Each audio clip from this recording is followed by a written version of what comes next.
আসসালামু আলাইকুম, ওয়েলকাম করছি রিয়াসাদ আজিম। ভিন্ন ধর্ম মতাদর্শী যারা শুনছেন সবার প্রতি আন্তরিক কৃতজ্ঞতা।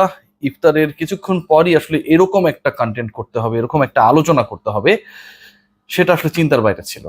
মাহমুদুল্লাহ রিয়াদ অবসরে যাচ্ছেন। মাহমুদুল্লাহ রিয়াদ আর বাংলাদেশের হয়ে কখনোই মাঠে নামবেন না।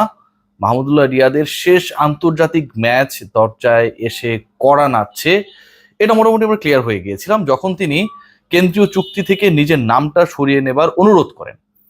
এবং সেই সরিয়ে নেবার ডিসিশন বাংলাদেশ ক্রিকেট বোর্ড যখন অফিসিয়ালি জানায়, তারপর থেকে মোটামুটি এটাই মনে হচ্ছিল ক্রিকেট বোর্ড বিভিন্ন সূত্র থেকে যে মাহমুদুল্লাহ রিয়াদ হয়তো অন্তত একটা আন্তর্জাতিক ম্যাচ খেলে, একটা অন্তত ওয়ানডে খেলে ফাইনালি বাংলাদেশের জার্সিটা তুলে রাখবেন। আর কখনোই হয়তো এরপর লাল সবুজের জার্সি গায়ে, রঙিন জার্সি গায়ে ওয়ানডেতে নামবেন না। কিন্তু সেই স্পেকুলেশন, চিন্তা ভাবনা, আইডিয়া কোনো কিছুই আসলে মিলল না। মাহমুদুল্লাহ রিয়াদ ফাইনালি আন্তর্জাতিক ক্রিকেট থেকেই চিরতরে অবসর ঘোষণা করলেন আজকের এই দিনে। মাহমুদুল্লাহ রিয়াদ এই 12 মার্চ জানিয়ে দিলেন তিনি আর কখনো বাংলাদেশের জার্সি গায়ে আন্তর্জাতিক ক্রিকেটে নামবেন না।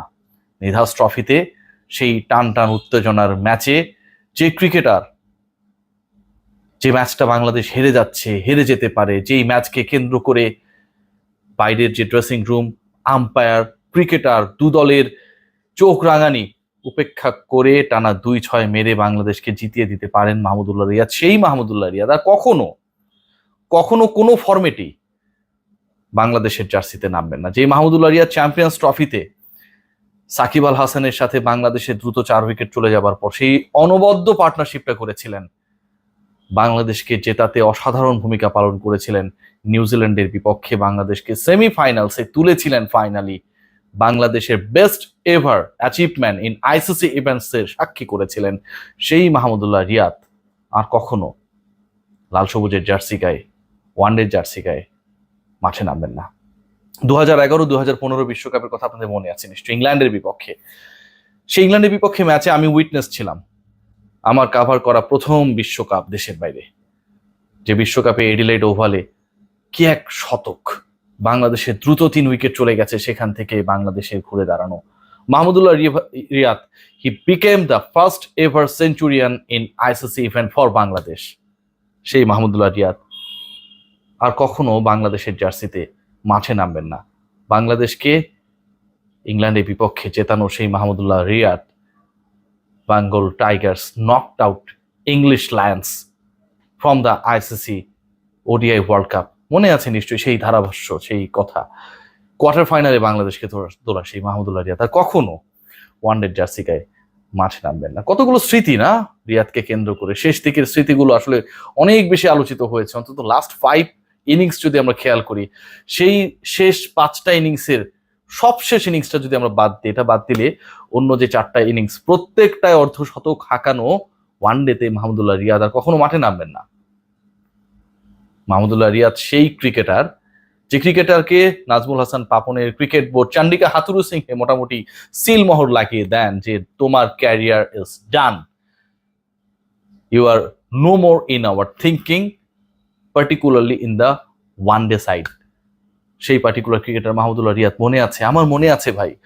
অনেক কন্টেন্ট করেছি, অনেক গালি খেয়েছি, অনেকভাবে সমালোচিত হয়েছি, অনেকে ব্যঙ্গ করেছে, বাজে কথা বলেছে সোশ্যাল প্ল্যাটফর্মে। ধরেন একটা কন্টেন্ট বানালে রিয়াদকে নিয়ে, সেই সময়টায় 2023 বিশ্বকাপের আগের সময়টার কথা বলছি, মনে করতে পারেন 500 মানুষ, 1000 মানুষ কমেন্ট করলে তার হয়তো 900 জনই আমাকে গালি দিত, বুড়া রিয়াদ, পেইন কিলার, তোর বেটা, টাকা খাইছস, এটা ওটা কত কিছু। সেই মাহমুদুল্লাহ রিয়াদ মিরপুরের একাডেমি মাঠে একা একা প্রস্তুতি নিতেন। তাকে বল করার জন্য শুরুর দিকে কোনো নেট বোলার ছিল না, তাকে হেল্প করার জন্য বাংলাদেশ ক্রিকেট দলের এত কোচ, এত কোটি কোটি টাকার ইনভেস্টমেন্ট, কোনো অ্যাসিস্ট্যান্ট কোচ পর্যন্ত ছিল না, তাকে দেখার জন্য চান্ডিকা হাথুরু সিং এর সময় পর্যন্ত ছিল না। সেই মাহমুদুল্লাহ রিয়াদ, সেই ঘুরে দাঁড়ানোর মহাকাব্য আর কখনো আন্তর্জাতিক ক্রিকেটে বাংলাদেশের জার্সি গায়ে মাঠে নামবেন না। নিউজিল্যান্ডের বিপক্ষে একটা মাত্র চান্স, একটা মাত্র ম্যাচ খেলার সুযোগ পেলেন মাহমুদুল্লাহ রিয়াদ 2023 বিশ্বকাপে বাংলাদেশ ফ্লাই করার ঠিক আগ মুহূর্তে। মনে আছে আপনাদের সেই ম্যাচটায় দীর্ঘ সময় আন্তর্জাতিক ক্রিকেট থেকে বাইরে থাকা, কম্পিটিটিভ ক্রিকেট থেকে বাইরে থাকা, কোনো ধরনের particularly challenges match scenario practice থেকে বাইরে থাকা মাহমুদুল্লাহ রিয়াদ 49 করলেন, দলীয় সর্বোচ্চ। কি অসাধারণ একটা ইনিংস খেলেন মাহমুদুল্লাহ রিয়াদ। সেই মাহমুদুল্লাহ রিয়াদ আর কখনোই বাংলাদেশের জার্সি গায়ে মাঠে নামবেন না। মাহমুদুল্লাহ রিয়াদের পারফরমেন্স এখন যেন ধ্রুব তারার মতো আমাদের দেখবে, আমাদের ক্রিকেটকে দেখবে, মিটিমিটি করে হাসবে, আর তার অবদান মনে করে আমরা আকাশে তাকিয়ে দেখবো Mahmudullah Riyad what actually you did in your career. আর কখনোই তুমি মাঠে নামবেন না। যখন সবশেষ ক্রিকেটার হিসেবে মাহমুদুল্লাহ রিয়াদের বিসিবির যে ভিডিওটা করেছিল, জার্সিটা দেখছিলেন, তাকিয়ে দেখছিলেন, মনে পড়ে সবার, মনে পড়ে নিশ্চয়ই 2023 বিশ্বকাপের ওই সময়টায় তামিম ইকবাল যে বিশ্বকাপ থেকে বাদ পড়লেন, জাস্ট উপর থেকে নিচ পর্যন্ত তার জার্সির দিকে তাকালেন, গিয়ে একবার দেখে আসুন কি আবেগ, কি কনফিডেন্স।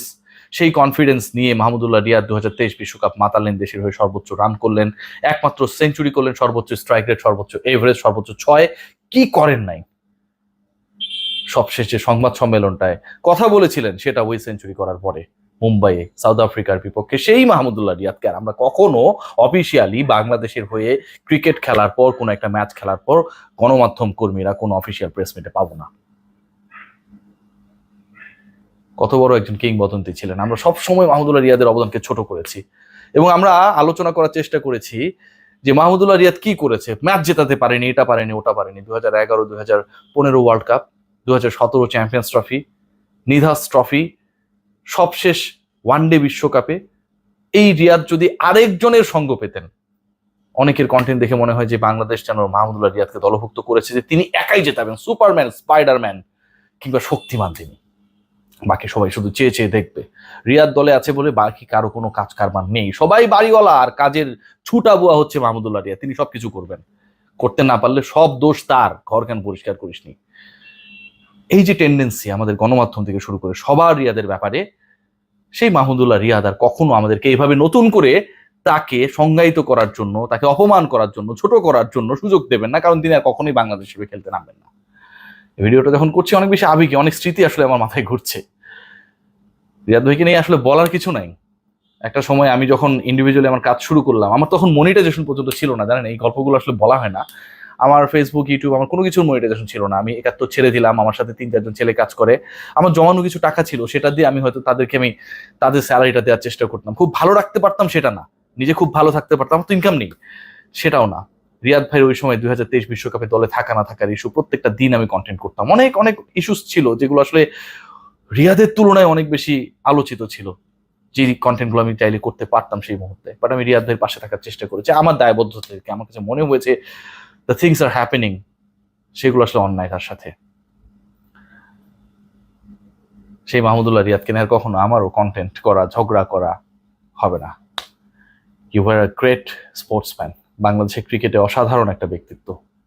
কত বিতর্ক, কত সমালোচনা, কত ফেসবুক ঝড়, কখনো কোনো উল্টাপাল্টা কমেন্ট, সংবাদ সম্মেলন, কারো উপর আক্রমণাত্মক হয়ে যাওয়া, নাথিং হ্যাপেন্ড। রিয়াদ ভাই, you will be alive for ever in our heart. A great care. সবাই ভালো থাকবেন। We miss Mahmudullah Riyad a lot.